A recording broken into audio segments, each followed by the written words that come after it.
বিশ্বকাপের ফাইনাল ম্যাচে মুখোমুখি হচ্ছে আর্জেন্টিনা ও স্পেন।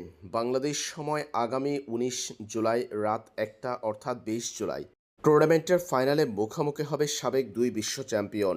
এর আগে আর্জেন্টিনা ও স্পেনের মধ্যে মুখোমুখি লড়াই হওয়ার কথা ছিল ফিনালিসিমাতে।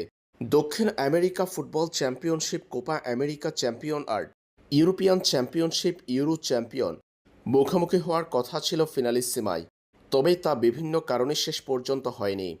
আর তাই আর্জেন্টিনা আর স্পেনের মধ্যে গত অন্তত আর ৮ বছরে দেখা হয়নি।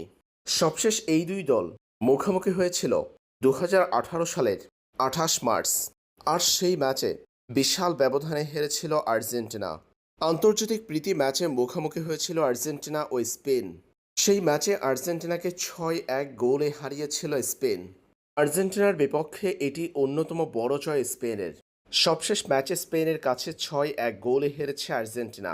দুই দলের সবশেষ ৫ দেখায় স্পেনের জয় ৩টাতে, আর্জেন্টিনার জয় ২টাতে। এ সময় স্পেনের বিপক্ষে সর্বোচ্চ ৪-১ গোলে জিতেছে আর্জেন্টিনা। ২০১০ সালের সেপ্টেম্বরে শেষ ৫ ম্যাচে স্পেনের বিপক্ষে ৯ গোল করেছে আর্জেন্টিনা।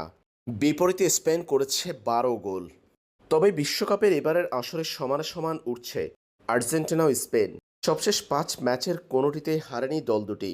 গ্রুপ পর্বের শেষ ম্যাচ থেকে ফাইনাল পর্যন্ত ৫ ম্যাচের কোনোটিতেই পরাজিত হয়নি আর্জেন্টিনা কিংবা স্পেনের কোনো দলই।